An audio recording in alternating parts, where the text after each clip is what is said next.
Jesus is the Messiah who opens our hearts. The blind see and the deaf hear.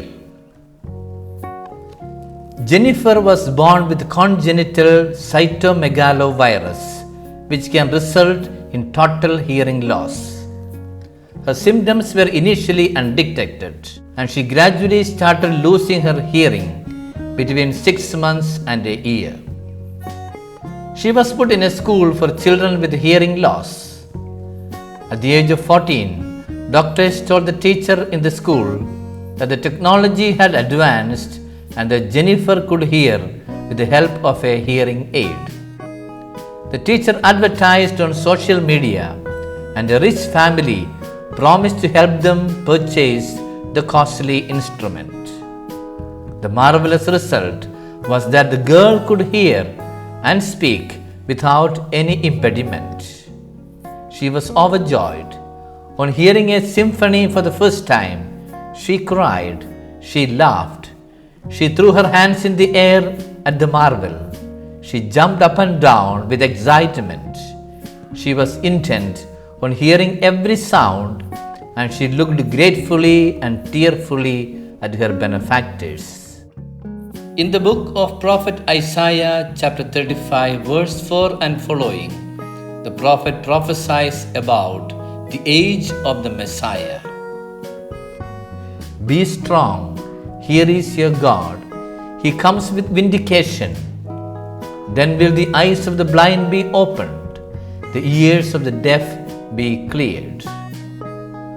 In the Gospel according to St. Mark, chapter 7, verse 32 onwards, people brought to Jesus a deaf man who had a speech impediment and begged him to lay his hand on him. He took him off by himself away from the crowd. He put his finger into the man's ears and spitting touched his tongue. Then he looked up to heaven and groaned and said to him, EPHPHATHA, that is, be opened. And immediately the man's ears were opened, his speech impediment was removed, and he spoke plainly. We heard in verse 33 that Jesus took the deaf man off by himself. In verse 36, Jesus ordered the people not to tell anyone about the miracle. These two things indicate Mark's idea of the messianic secret that would be revealed in the proper time. Jesus in his first sermon declared that Isaiah's prediction is fulfilled in Jesus. The blind see, the deaf hear, and the mute speak. That was the mission of the Messiah, to open the hearts of all to the truth. He commanded, EPHPHATHA, be opened. He is our liberator who sets us free from life's bondages. Bondages of sickness and death, bondages of exploitation and sin. But very few blind saw, very few lame walked, very few deaf heard again. This is true of our world today that needs to be set free from bondages of different types.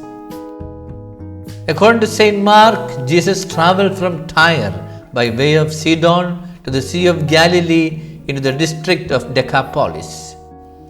That is a zigzag roundabout journey. The journey was of lengthy duration, as much as 8 months.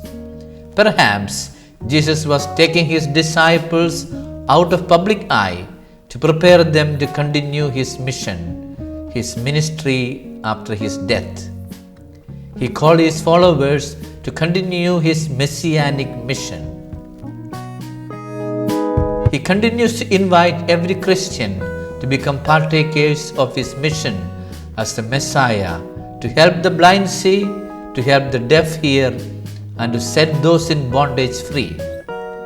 That begins by opening our hearts to Him who is our integral liberator, and by taking up tasks that liberates our brothers and sisters from poverty, sickness, exploitation, and sin. This is an invitation to share and to care. Let us proclaim with the psalmist, praise the Lord, O my soul. I will sing praises to my God all my life long.